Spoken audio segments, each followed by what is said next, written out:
গ্যাসের প্রবলেম এবং acid reflux নিয়ে অনেকেই প্রতিদিন ভুগছেন এবং আপনাদের প্রতিদিন সকালে উঠেই প্রথমেই যেটা আপনারা করছেন একটা গ্যাসের ট্যাবলেট খাচ্ছেন এবং সেটা হ্যাবিটে পরিণত হয়েছে। আপনারা যদি আগের দিন রাতে কিছু অভ্যাস করতে পারেন তাহলে অবশ্যই আশা করছি গ্যাস বা অ্যাসিড রিফ্লাক্স থেকে কিছুটা হলেও মুক্তি পাবেন।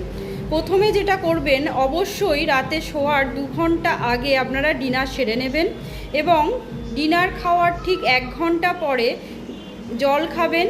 জল খাওয়ার ঠিক 1 ঘন্টা পরে ঘুমাতে যাবেন, অর্থাৎ ঘুমাতে যাওয়ার 2 ঘন্টা আগে আপনারা অবশ্যই ডিনারটা সেরে নেবেন।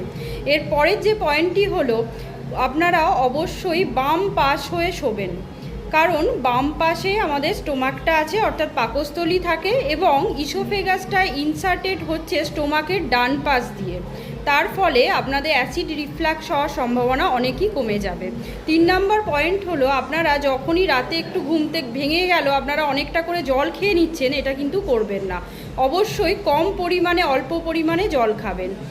এই সমস্ত করলে আপনারা সকালে উঠে যে অ্যাসিড রিফ্লাক্স মানে টক জল উঠে যাচ্ছে মুখ থেকে, সেটা থেকে অনেকটাই মুক্ত হবেন।